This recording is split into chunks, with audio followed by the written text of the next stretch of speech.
IELTS сайн. 7.5-аас дээш оноо авахын тулд тань зөвхөн олон үг мэдхээс гадна өгүүлбэрээ нарийн уян хатан байдлаар бүтээх чадвар шаардлагатай. Өнөөдрийн хичээлээр бид IELTS speaking болон writing хэсэгт өндөр оноо авахад туслах participle clauses буюу хувирдаггүй үйл үгийн гишүүн өгүүлбэрүүдийг хэрхэн зөв, үр дүнтэй ашиглах талаар судална. Participle clauses өгүүлбэрийн бүтцийг баяжуулж академик хэв маягийг нэмэгдүүлдэг. Үүнийг ашигласнаар та IELTS аяын grammatical range and accuracy шалгуурт илүү өндөр оноо авч санаагаа уян хатан байдлаар илэрхийлнэ.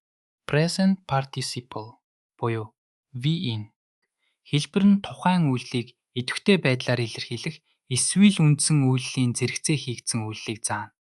Жишээ нь Walking through the park, I saw a rare bird. Харин past participle буюу үе төрийн хэлбэр нь ихэвчлэн идэвхгүй утгатай бөгөөд үйлдэлийн үр дүн эсвэл нөхцөл байдлыг тайлбарлана.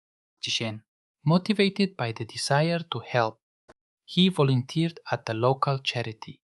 Perfect participle буюу having үе төрийн хэлбэр нь нэг үйлдэл бүрэн дууссаны дараа нөгөө үйлдэл эхэлснийг онцолдог. Жишээлбэл having finished her studies, she decided to travel the world. Participle clauses аяг зөв ашиглах нь таны IELTS аян оноог мэдэгдэхүйц нэмэгдүүлэх болно.